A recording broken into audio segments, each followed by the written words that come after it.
Hallelujah, praise the lord.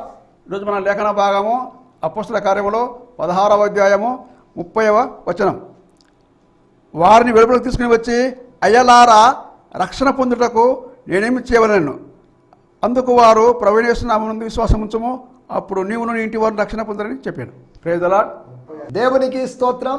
హల్లెలూయా, హల్లెలూయా, హల్లెలూయా. మన ప్రభువును ప్రియరక్షకుడైనటువంటి నజరేయుడైన యేసుక్రీస్తు దివ్యనామంలో మన శాంతి టీవీలో ప్రసారం అవుతున్నటువంటి ఆయన హెచ్చవలసి ఉన్నది, హీ మస్ట్ ఇంక్రీజ్ అనేటువంటి అనుదిన ఆత్మీయ కార్యక్రమ వీక్షకులైన ఆత్మీయ బంధువులైన మీ అందరికీ మా స్థానిక Gideon mission church Shantinagar Nellore 4లోని ఆ మందిరం తరపున, చర్చ్ తరపున మీకు ప్రత్యేకమైన వందనాలు, శుభాలు తెలియజేస్తున్నారు. అంతేకాకుండా మా సహవాసమైనటువంటి Gideon fellowship international GFI 2 Telugu రాష్ట్రాల్లో ప్లస్ తమిళనాడులో ప్రభు అనుగ్రహించిన సేవకులు పనిని బట్టి ఇంచుమించు 130 మంది సేవకులు, వాళ్ళందరి తరపున, లేకపోతే వాళ్ళు మీకు శుభాలు తెలియజేస్తున్నారు, వాళ్ళందరి తరపున నేను శుభాలు తెలియజేస్తున్నాను. దేవుని స్తోత్రం.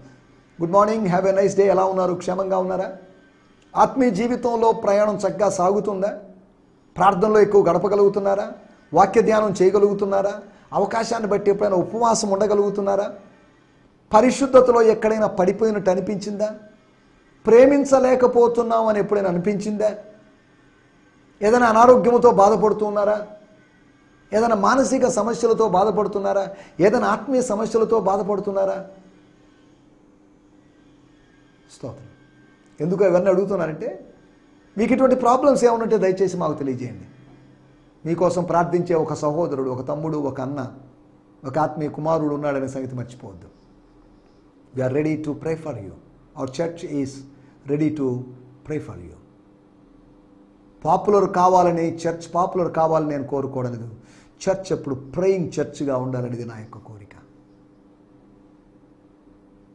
సౌత్ కొరియాలోని సియోల్లో ఉన్నటువంటి ఓయిడో ఫుల్ గాస్పల్ చర్చ్ అనేటువంటి పాస్టర్ డేవిడ్ యాంగిచో గారి చర్చ్, అక్కడికి ఎప్పుడు వెళ్ళినా కానీ కనీసం ఒక 10,000 మంది కూర్చొని ప్రార్థన చేస్తూ ఉంటారంట. ఆ ప్రార్థన పర్వతం మీద ఒక కొండను కొనేసి దాన్ని కొద్దిగా చేసుకొని టవర్గా మార్చుకున్నారంట. People are praying, church is praying, Korean church is praying. What about Indian church? Korean church is praying. What about Nellore church? What about Andhra church? స్తోత్రం. అంతేకాకుండా international house of prayer IHOP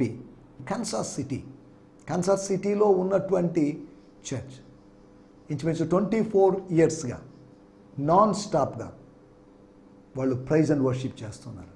non stop 24 years nonstop praise and worship. Some things are different things, unexpected things are happening in the body of Christ. దైవ కార్యాలు జరుగుతున్నాయి. కొన్ని సంఘాలు మందకొడిగా, మెత్తగా, మత్తుగా ఉన్నప్పటికీ కూడా, కోడి నిద్రలో ఉన్నప్పటికీ కూడా, కోడి నిద్ర, గాడి నిద్ర ఏదైనా కావచ్చు, కానీ సోల్జర్స్ లాగా, సరిహద్దులోని సైనికుల్లాగా మెలకుగా ఉన్నటువంటి, ప్రాకారం మీద ఉన్నటువంటి కావలి వారుగా ఉన్నటువంటి దేవుని సేవకులు, కొంతమంది విశ్వాసులు ఉన్నారు. దేవుని స్తోత్రం. హల్లెలూయా. ఎడతెక్క ప్రార్థన చేయండి. ప్రార్థనలో ఎల్లప్పుడూ ఉండండి. ప్రే వితౌట్ సీజింగ్, ప్రే వితౌట్ ఎనీ స్టాప్. ఇంత బాధ్యత, ప్రార్థన, ఆరాధన, సేవ అనేటువంటి బాధ్యతలు మనం పెట్టుకొని అనవసరమైన సైడ్ బిజినెస్లోకి వెళ్ళిపోవడం దేనికి? I'm a full time minister. నేను సంపూర్ణమైన సేవకుణ్ణి. నాకు వేరే పనే లేదు, వేరే బిజినెస్ లేదు, దేవుని సేవ తప్ప నాకు వేరే బిజినెస్ లేదు. 30 సంవత్సరాలుగా దేవుడు నన్ను పోషించాడు. ఎవరి దగ్గరికి వెళ్ళి నేను చేయి చాపలేదు. నాకు ఇవ్వండి అని నేను ఇంతవరకు నా జీవితంలో అడగలేదు. ఎవరిని అడగను కూడా. అడగడానికి పరిస్థితులు దేవుడు అనుమతించలేదు. ప్రభు వైపు చూశాను, ప్రభు నాకు ఇచ్చాడు. ప్రభుత్వాల వైపు నేను చూడలేదు, విదేశీయుల వైపు నేను చూడలేదు, డబ్బున్నోళ్ళ వైపు చూడలేదు, ప్రభు వైపు చూశాను. ప్రభుత్వాలు మోసం చేయొచ్చు, డబ్బున్నోళ్ళు మోసం చేయొచ్చు, విదేశీయులు మోసం చేయొచ్చు, కానీ లార్డ్ ఈజ్ ఫెయిత్ఫుల్. యెహోవా నా కాపరి, నాకు లేమి కలుగుదు. అన్యాయంగా అక్రమంగా నేను సంపాదించిందంటూ ఏం లేదు. నాకు బ్యాంక్ బ్యాలెన్స్ లేదు, నాకెక్కడ ప్లాట్లు లేవు, నాకు ఏదైనా వాహనాలు అవి ఉన్నా కానీ చర్చ్ పేరు మీద ఉన్నాయి తప్ప నాకంటూ సొంతంగా ఏది లేదు. బ్యాంకులో ఉన్నది కూడా ఏదో చాలా తక్కువ డబ్బు, అంతవరకే.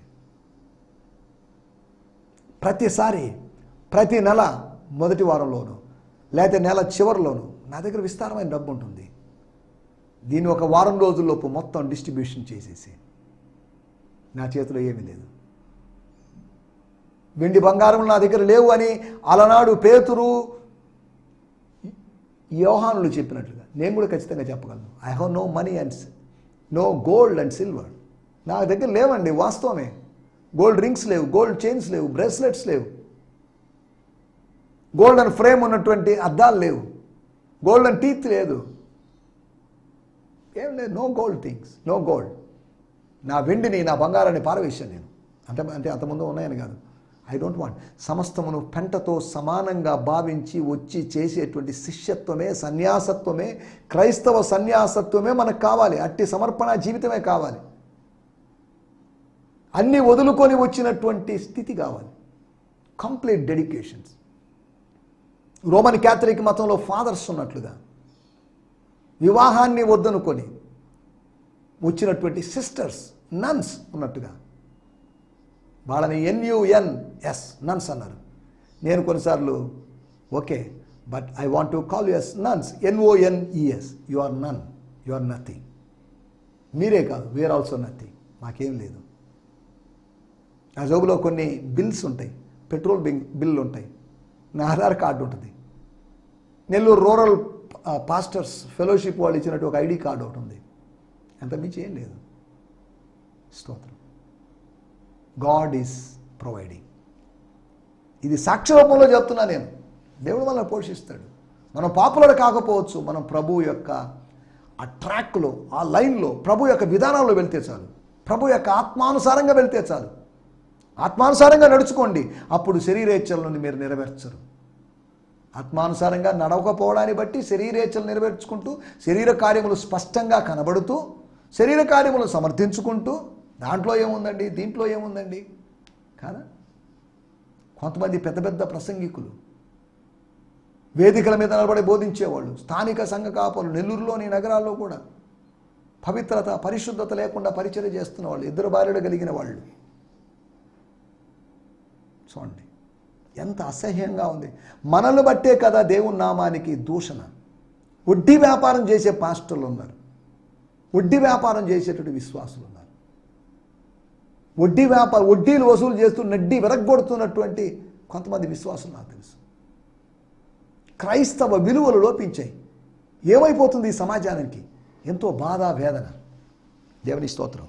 కానీ అక్కడ జైల్లో జరిగినట్టు విషయం, ఒక వ్యక్తి పశ్చాత్తాపడ్డాడు.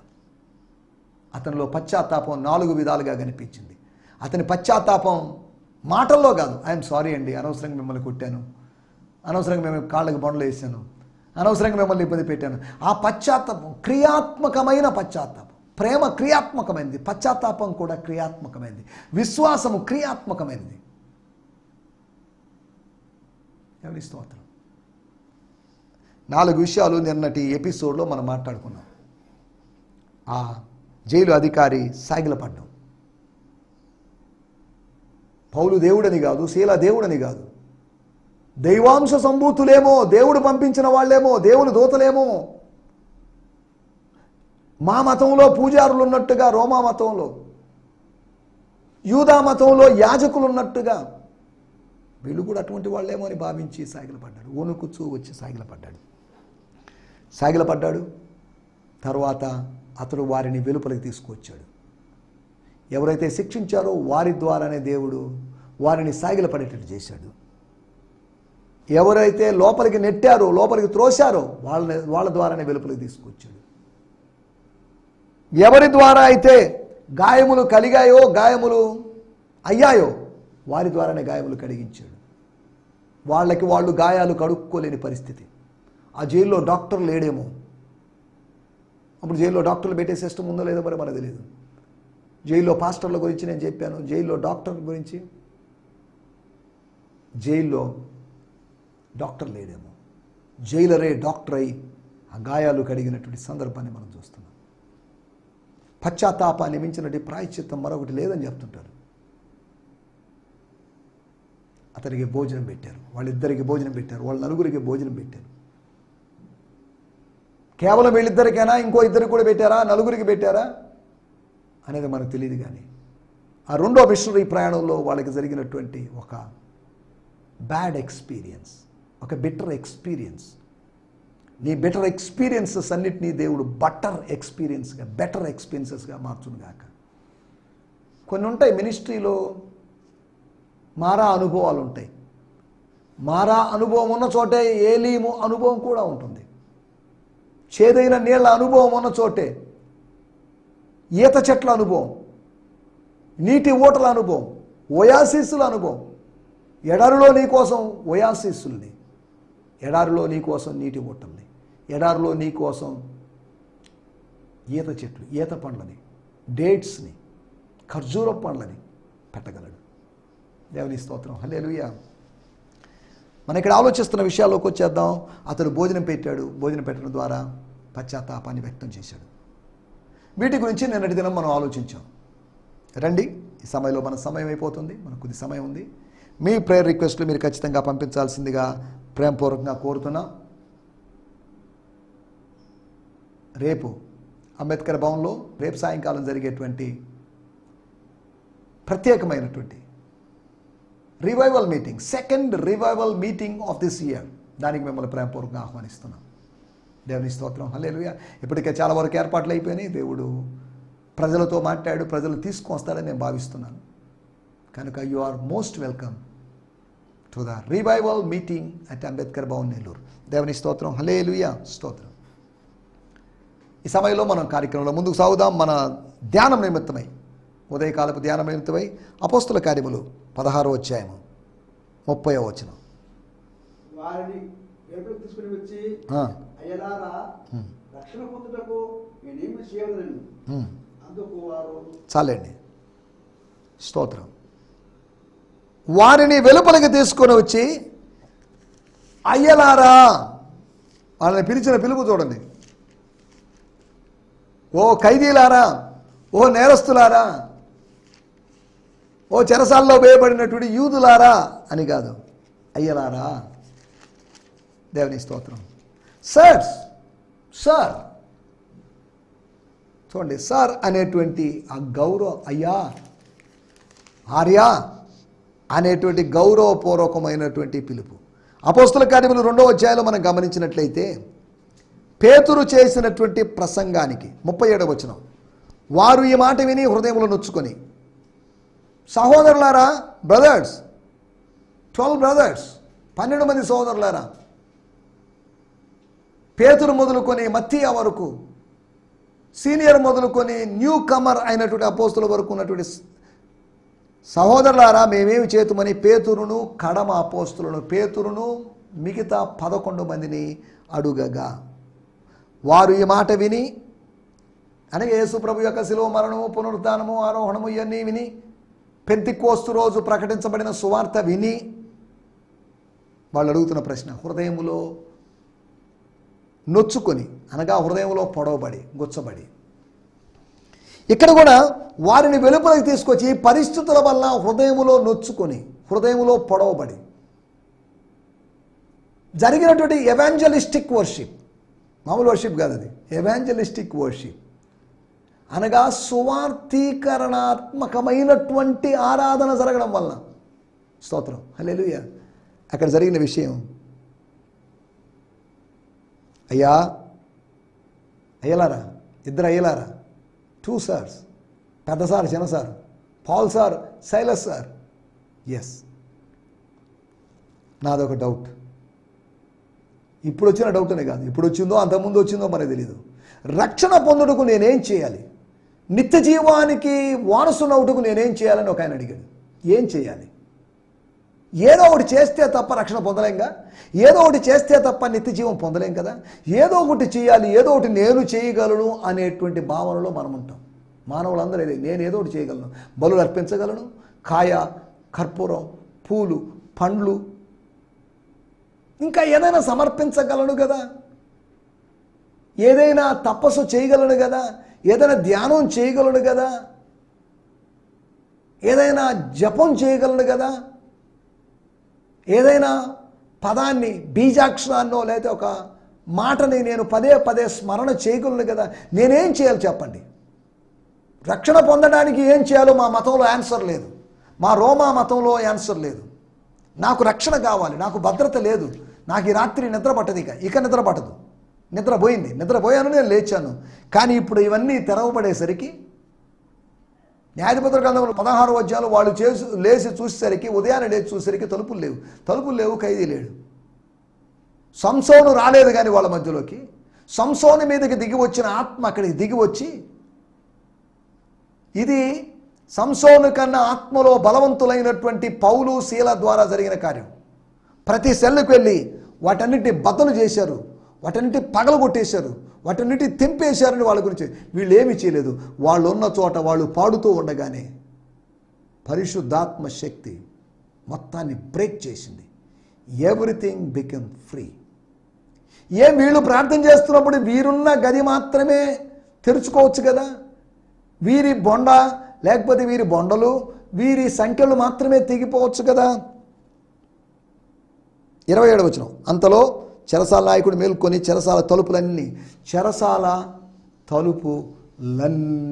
అన్ని every door of the prison was open. మూయబడిన ప్రతి తలుపు, సాధారణంగా రాత్రి అయ్యేసరికి అందరు నిద్రపోయేసరికి అన్నీ మోస్తారు. మానవుడు మూసిన అన్నిటినీ, వాటిలో కొన్ని దేవుడు తెరిచాడని కాదు, మానవుడు ఎన్ని మూసినా దేవుడు అన్నిటినీ తెరవగలడు. దేవుడు ఎన్ని మూసినా మానవుడు ఒక్కటి కూడా తెరవలేడు. దేవుని స్తోత్రం. అంతలో చెరసాల నాయకుడు మేల్కొని చెరసాల తలుపులన్నీ తెరిచి ఉండటం చూచి, ఇక తెరిచి ఉన్నారంటే దాని అర్థం ఏంటి? ఖైదీలు పారిపోయారు అనుకొని. పరిస్థితిని చూసి ఏదో అనుకుంటావేమో, పరిస్థితిని చూసి ఓన్ ఇంటర్ప్రిటేషన్ ఇచ్చుకుంటావేమో, సొంత వ్యాఖ్యానాలు ఇచ్చుకుంటావేమో. నో, సొంత వ్యాఖ్యానాలు ఇవ్వకు, స్వర్గ వ్యాఖ్యానం కోసం కనిపెట్టు. స్వర్గం ఏం చెప్తుందో, సందర్భాలు ఏం చెప్తున్నాయని కాదు, స్వర్గం ఏం చెప్తుందో కనిపెట్టు. అనగా ప్రభు ఏం చెప్తున్నాడు, స్వర్గములో ఉన్నటువంటి ఆత్మ, సత్యస్వరూపి అయిన ఆత్మ ఏం చెప్తున్నాడు గమనించు. రక్షణ పొందుటకు నేను నా ఇంటి వారు ఏమి చేయవాలని కాదు, నేనేమి చేయాలి. మా ఇంటి వాళ్ళ సంగతి పక్కన పెట్టండి, మా ఇంటి వాళ్ళు ఇక్కడ లేరుగా, మా ఇంటి వాళ్ళు బయట ఎక్కడ ఉన్నారు, ఇంట్లో ఉన్నారు. నేనేం చేయాలి, నువ్వేం చేయాలి అన్నదానికి నీవును నీ ఇంటి వారు అని వారు అన్నారు. నువ్వు నీ గురించి మాత్రమే ఆలోచిస్తున్నావేమో, ఆత్మ సంబంధంగా మేము నీ కుటుంబం గురించి ఆలోచిస్తున్నాం. నువ్వు మాత్రమే కాదు, దేవునికి నీ కుటుంబం కూడా అవసరమైంది. నువ్వు ఒక్కడివే ఆరాధనకి వెళ్ళొచ్చి పోనీ నేను ఆత్మీయంగా ఎదుగుతున్నాను అనుకుంటున్నావేమో, నీ భార్య పరిస్థితి ఏంటి? ఒక స్త్రీగా, సహోదరిగా నువ్వు ఒక్కదాని వెళ్ళావు, నీ భర్త మందిరానికి రావడం లేదు. పోనీలేండి, ఆయన నిదానంగా వస్తాడండి, దేవుడు మారుస్తాడండి అంటున్నావేమో. నువ్వు ఒక్కదాని వెళ్తూ నీ బిడ్డలు ఇంట్లో ఉంటూ ఉన్నప్పుడు, నీవును నీ ఇంటి వారును, నేనును నా ఇంటి వారును అని యెహోషువ చెప్పినట్లుగా, అమ్మా నీకు నీ ఇంటి వారికి, నీ తండ్రి ఇంటి వారికి, వీరందరికీ మేలు జరుగుతుంది. మేము కిడి చేసేవాళ్ళం కాదు. నువ్వు కిటికీకి కట్టినటువంటి, ఎగురుతున్నటువంటి, రెపరెపలాడుతున్నటువంటి ఆ తొగరు దారం, ఆ రెడ్ లేకపోతే స్కార్లెట్, ఆ రోపును బట్టి we will take care of you. నిన్ను మేము మాలోకి తీసుకుంటాం, మీ కుటుంబాన్ని మాలోకి అడాప్ట్ చేసుకుంటాం అన్నట్టుగా వాళ్ళు మాట్లాడారు. సరే, దేవుని స్తోత్రం, హల్లెలూయా. రక్షణ పొందుటకు ఏం చేయాలి? అతను మాట్లాడుతుంది ఆత్మ సంబంధమైన రక్షణ అని మనం ఖచ్చితంగా చెప్పలేము. రక్షణ గురించి తెలిస్తే కదా రక్షణ గురించి మాట్లాడడానికి. నేను ఎలా బాప్తీసం తీసుకోవాలని కాదు ఆయన ప్రశ్న, నేను దగ్గరలో ఉన్న మందిరానికి ఎలా వెళ్ళాలనేది కాదు ప్రశ్న, నేను ఎలా ప్రార్థన చేయాలి, నేను ఎలా వాక్యం చదవాలి, ఎలా ధర్మశాస్త్రాన్ని అర్థం చేసుకోవాలని కాదు ఆయన ప్రశ్న. నేను ఎలా రక్షణ పొందాలి, నేనేం చేయాలి, అది అతని ముందున్న ప్రశ్న. అతనికి అర్థం కాని ప్రశ్న. ఒకవేళ ఈ రాత్రి ఆగితే నేను ఎక్కడైనా ఎవరినైనా అడిగి కనుక్కొని తెలుసుకోగలను. కానీ అతను అడిగిన ప్రశ్న, రక్షణ పొందుటకు నేనేం చేయను, రక్షణ పొందడానికి ఏం చేయాలి? అతను ఎలా రక్షింపబడ్డాడు అనే దాని గురించి 4 విషయాలు మీకు త్వరగా జ్ఞాపకం చేస్తాను. మొట్టమొదటి మాట అపోస్తుల కార్యములు 16వ అధ్యాయము 32వ వచనం.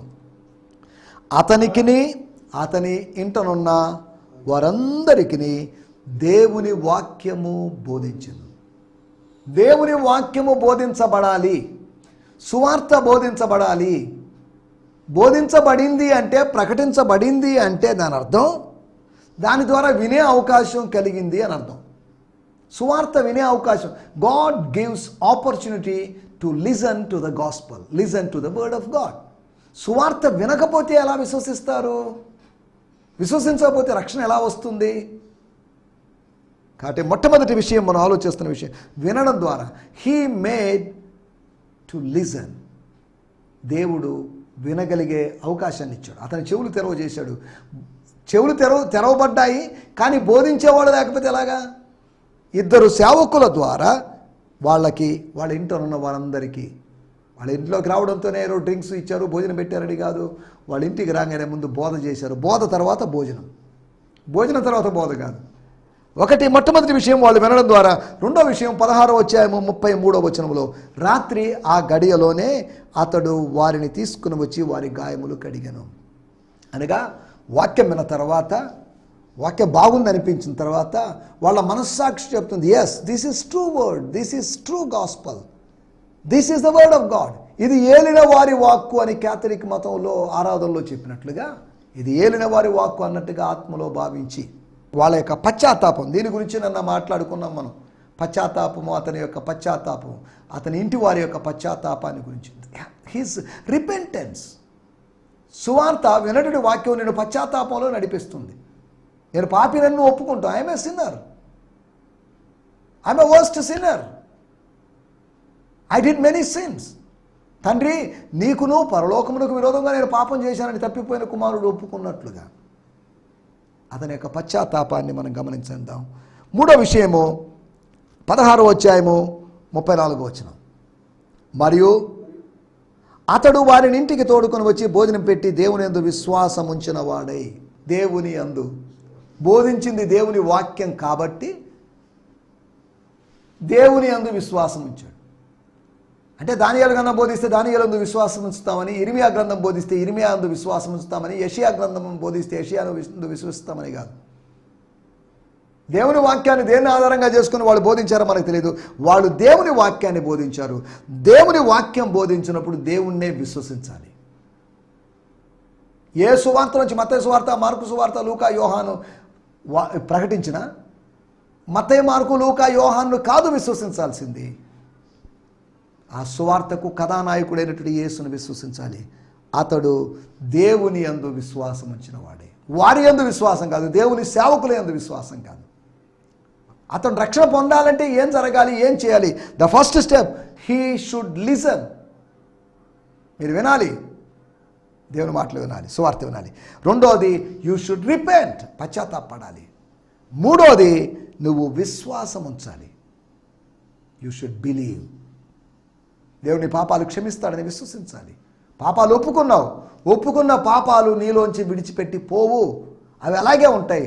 వాటిని క్షమిస్తాడు, వాటిని లేకుండా చేస్తాడు, దూరం చేస్తాడు అని ఆయన్ని విశ్వసించినట్లయితే. 4వ విషయం నేను చెప్పి ముగిస్తాను. 16వ అధ్యాయము 33వ వచనంలో, వెంటనే అతడును అతని ఇంటి వారందరూ బాప్తిస్మము పొందిరి. వెంటనే దేవుని స్తోత్రం. ఇప్పుడే బాప్తిజం ఎందుకులేండి, కొద్దిగా పోస్ట్ పోన్ చేద్దాం, నెక్స్ట్ ఇయర్ తీసుకుందాం, నెక్స్ట్ జనవరి 1 తీసుకుందాం, నెక్స్ట్ ఈస్టర్ తీసుకుందాం అని కాదు. కానీ వెంటనే ఇన్స్టెంట్ బాప్టిజం. ఇన్ఫాంట్ కాదు, ఇన్స్టెంట్. దేవుని స్తోత్రం. హల్లెలూయా. దైవ కార్యాలు ఎంత గంభీరంగా ఉన్నాయో ఆలోచించాలి. అపోస్తల కార్యముల్లో మనం గమనిస్తే ఇన్స్టెంట్ బ్యాప్టిజాలకి, శీఘ్రంగా తీసుకున్న స్నానాలకి సుమారు 7 ఉదాహరణలు మనం చూడొచ్చు. స్తోత్రం. రక్షణ పొందాలంటే ఎలాగా? అపోస్తల కార్యములు 15వ అధ్యాయం మనం ఇంతకుముందు కూడా చెప్పుకున్నాం. 15వ అధ్యాయము 11వ వచనం, ప్రభు అయిన యేసు కృపచేత మనము రక్షణ పొందుదామని నమ్ముతున్నాము కదా. ఎస్, మనం నమ్ముతున్నాం. నమ్మకం గొప్పది. ఆ నమ్మకం కొనసాగిస్తున్నాం. అలాగే వారును, ఎవరైనా సరే, అన్యజనులైనా సరే, లూదియా అయినా సరే, చెరసాల నాయకుడైనా సరే, లేకపోతే పుతోను అనేటువంటి దెయ్యం పట్టిన చిన్నదైనా సరే, ఎవరికైనా ఈ రూల్ వర్తిస్తుంది. వారందరూ విశ్వాసము ద్వారా కృపచేత రక్షింపబడతారు. జైలు అధికారి ఊహించలేదు. ఆ రోజు తన డ్యూటీ పడింది. నాకెందుకు డ్యూటీ పడింది, పడకుండా అంటే బాగుండేది, లీవ్ తీసుకుంటే బాగుండేది అనుకున్నాడే మరి తెలియదు. ఏదేమన్నప్పటికీ ఆ అపాయింటెడ్ టైం, ఆ దైవ సమయము, ఆ దేవుడు నియమించిన సమయం వచ్చినప్పుడు అతను రక్షింపబడ్డాడు. దేవుని స్తోత్రం, హల్లెలూయా. కాబట్టి మన జీవితాల్లో కూడా రక్షణ అనుభవం, రక్షణ నిశ్చయిత, రక్షణ ఆనందం కలిగి ఉండి మనం ముందుకు సాగాలి. రక్షణలో మనం అభివృద్ధి చెందాలి. అలాగా రక్షణ పొంది మనము, మన ఇంటివారు, నీవు నీ ఇంటివారు అలా రక్షణ పొంది ముందుకు సాగడానికి, అనగా వినడం ద్వారా, పశ్చాత్తాపం ద్వారా, విశ్వసించడం ద్వారా, విధేయత చూపించడం ద్వారా. బాప్తిజం తీసుకున్నాడంటే హీ వాస్ బ్యాప్టైజ్డ్ అంటే విధేయత చూపించాడు. విధేయులుగా ఉండాలి. విధేయత చూపించినప్పుడు నువ్వు రక్షణ అనుభవంలోకి వస్తావు. తనకు విధేయులైన వారికి పరిశుద్ధాత్మ అనే అపోస్తుల కార్యం 5వ అధ్యాయంలో చూసినట్లుగా తనకు విధేయులైన వారికి రక్షణ అనుభవం. దేవుని స్తోత్రం. ఇట్టి గొప్ప రక్షణను మనం పొందుకొని, మన కుటుంబ సభ్యులందరూ పొందుకొని ముందుకు సాగడానికి ప్రభు మనకు సహాయం చేయనుగాక. ఆమేన్, ఆమేన్, హల్లెలూయా. ఈ సందేశము మీకు ఆశీర్వాదకరంగా ఉందని నమ్ముచున్నాము. ప్రార్థన అవసరతల కొరకు మమ్మల్ని సంప్రదించవలసిన మా చిరునామా గిద్యోన్ మిషన్ చర్చ్, 6వ వీధి, శాంతినగర్, నెల్లూరు 4, ఆంధ్రప్రదేశ్. పిన్ 524004. మా ఫోన్ నంబర్లు 7036443613 మరి ఒక నంబర్ 9392293010. మా ఈమెయిల్ ఐడి gfihmi2015@gmail.com. దేవుడు మిమ్మును ఆశీర్వదించునుగాక. ఆమేన్.